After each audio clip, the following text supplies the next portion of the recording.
Welcome back. The people of the Indian Ocean island of Madagascar have gone to the polls to elect new members of parliament. The vote has been seen as the latest round of a bitter feud between President Andry Rajoelina and his long-standing rival Marc Ravalomanana. Mr. Ravalomanana lost out to Mr. Rajoelina in the presidential election in December, but there are many more candidates running. Of the 800 fighting for the 151 assembly seats, nearly 500 are standing as independents. Now, here in Nigeria, technical education may not be seen as popular as the education course as it were in the time past, yet there are a significant number of students it caters to. The inspiring story of 24-year-old Jerry Malo from Plateau State, Nigeria, who despite his academic deficiency has built an agro-machinery producing venture, may just be pointing the country to a path to reconsider. Our correspondent, Chris Illems, reports. Well, this tractor fascinates me, and you may wonder why. Well, it is put together here in Jos by some young Nigerians led by a 24-year-old Jerry Malo.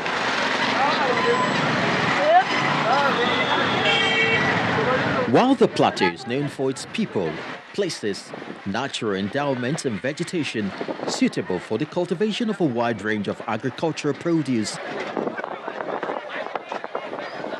not much is told of its technical hub. However, one young man appears set to tell that story. At secondary school, I find it difficult to comprehend the theoretical aspect. But when we go to the lab, I find myself teaching others how to do the practical aspect of it. His passion for practical education soon gave him a chance to study at Hertfordshire University, where he excelled in practicals but lagged behind in theories. I felt here it was a big leap for me. But just to be honest, I felt I needed more. His decision to return to Nigeria to prove his mettle rather than stay put in the UK unsettled everyone around him. I even cried, thinking, how can my son go to study abroad and then come back without finishing his studies? An hour 19 minutes drive from the city center is Bocas, where it all began for him and where he settled upon his return from the UK. So in this workshop is where I spent most of my time. It has been very inactive. I spent most of my times, my free hours, in here. Yeah, you're welcome. He brought people of like minds and passion together, which led to the birth of Benny Agro. Benny, in my dialect, my local dialect, means knowledge. So I just wanted it to be a platform where knowledgeable people bring their ideas together, make a living out of the ideas, and solve problems in the society. Jerry changed his story by channeling his energy to building agro-machineries.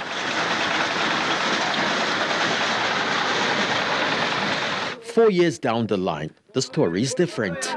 They now churn out various agro-equipment manually from this workshop at a backyard. In 2018, his venture won the Nigeria MSME Awards. And with the right investment, Benny Agro can turn the fortunes of more local farmers around. If we have machines such as lead machine, rolling machines, bending machines, stand drill, with those machines we'll be able to make over 75% of the tractor parts. His dream of building cars for the country is still intact as the launch of his Made in Nigeria car reaches an advanced stage. There is nothing more further from the truth than to believe the nation can become a world player without paying attention to science and technology, human capital development, and of course gifted ones like Jerry Malo. The trajectory, therefore, would be to seek them out and of course help them hone their skills and own their space. That would be a great start to a new era.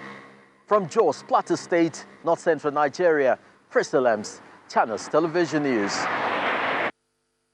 Now, in celebration of Children's Day, some creative minds have built a device they believe will help solve some of the issues faced in Nigeria.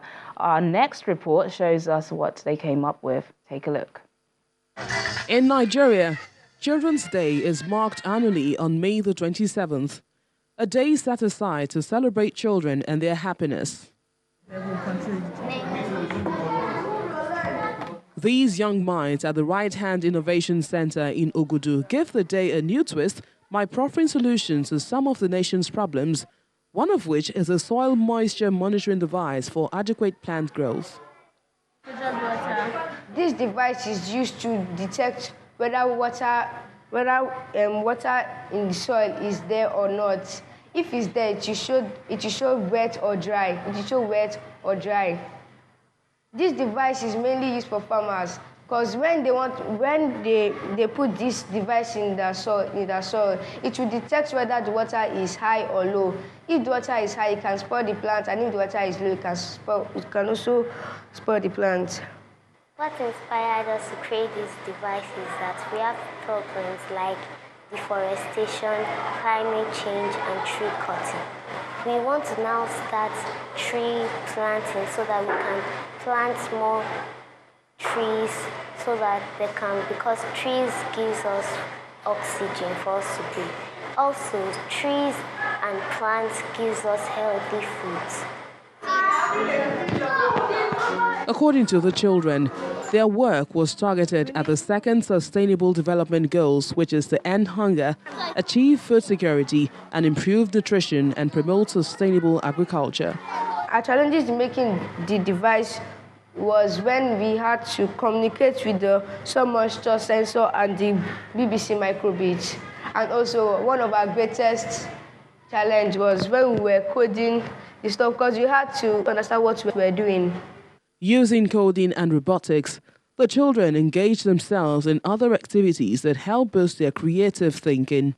When children are exposed to tools like this from childhood, when they have been exposed to creative tools from a young age, they grow up more complete. They grow up to be better leaders. They know something about everything, and so they are better able to handle challenges. With a lot of attention given to the inclusion of science, technology, engineering, and mathematics into the education curriculum, this will definitely groom the children in contributing their quota to the nation's development, which in turn reduces the rate of unemployment.